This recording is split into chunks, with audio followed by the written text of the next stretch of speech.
So Toto, we're now into the last three races with Lewis Hamilton. Where are the emotions for both you and Lewis at this stage? Well,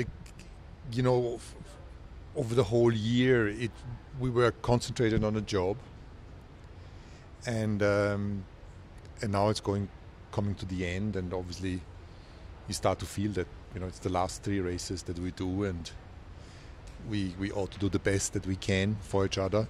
But it's definitely a new perception. And there were some quotes where you were saying about Lewis's shelf life. They came from the Mercedes book. You said they were maybe slightly taken out of context. So how did that happen? Were they out of context? Was that something in your mind when you signed that last contract that perhaps it would just be a one-year thing and that perhaps Lewis would be leaving? Yeah, it was taken out of context because what I said, and it's in the book, that I believe everybody has a shelf life and you don't want to become from great to good. And this is something I reflect a lot about.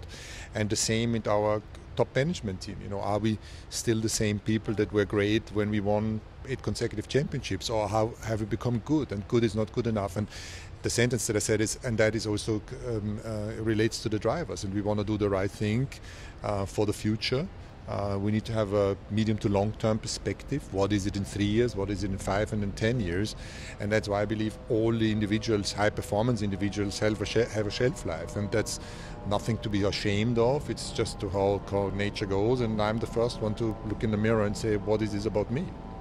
So when you signed that contract, was there a consideration that, because you said there would also have to be a difficult conversation at some point where maybe you felt Lewis had reached a point where it was maybe better that he would leave the team? Was that a consideration? Is that why there was a 1+1 as well?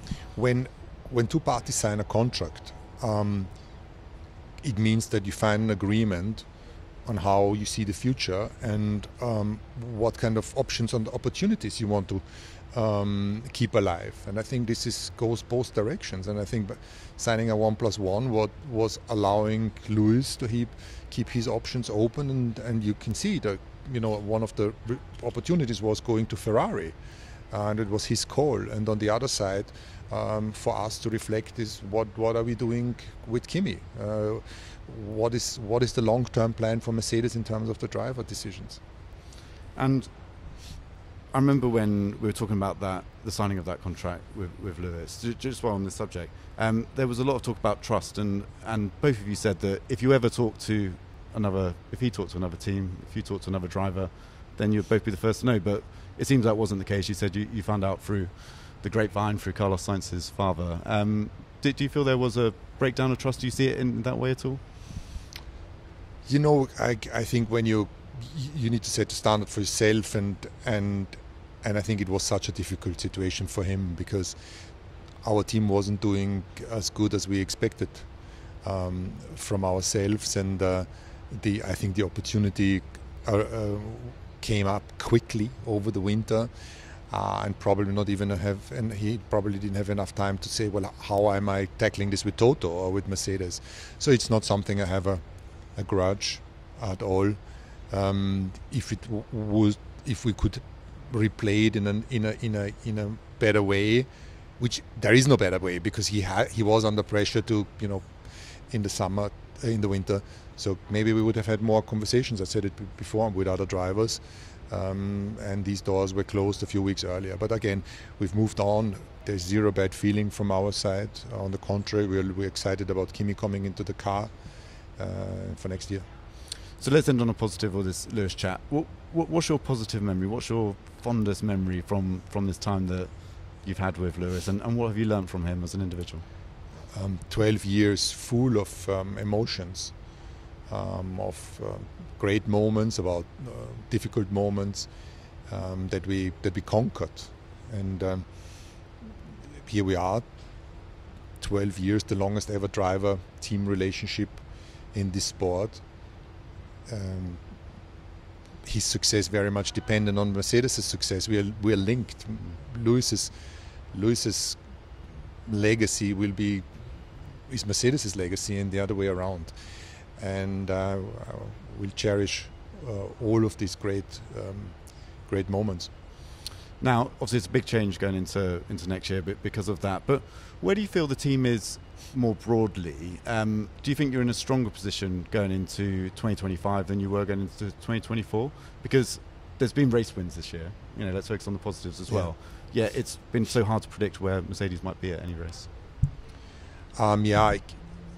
It's interesting thoughts. It's a transitionary year before we have this massive regulation change in 2026, and we want to get that right. But at the same time, like you say, we won 3 races. We've been very competitive at times, maybe even the quickest team just before the summer. Lost some of that performance after the summer. So 25, I think we need to see, do we have a shot at the title or not?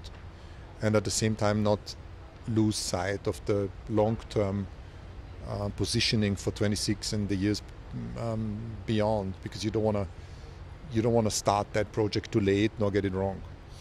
Now let's talk about the 2 drivers you do have for next year. You've mentioned Kimi a number of times. The people I've talked to, it's all good stuff, and it's also exceptional stuff. There's lots of examples where he seems truly exceptional. What can we expect from Kimi next year? He's a very special young man. His track record speaks for himself. He's probably the most successful karting and junior formulas CV that any of the drivers had. He's great in testing. He's giving good feedback.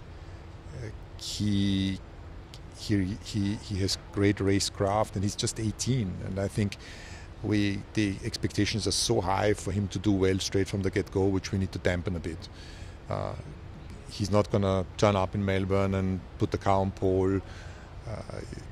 We will have moments of brilliance, and we will have moments of learning, and we will be tearing our hair out.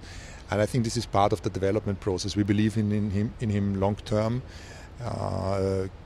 and short term we'll just support him as good as we can.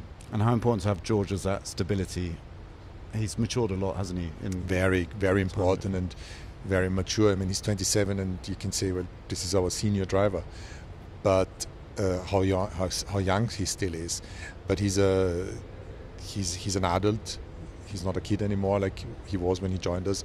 He has a lot of experience. He has many Grand Prix under his belt, and he knows how to win. And he knows it from the junior formulas, because one must not forget his track record is exceptional in Formula 3 and Formula 2 as well.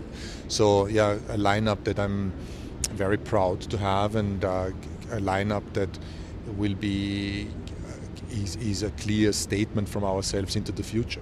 I look forward to see what they can both do. Well, I bet. Me too. Thank you.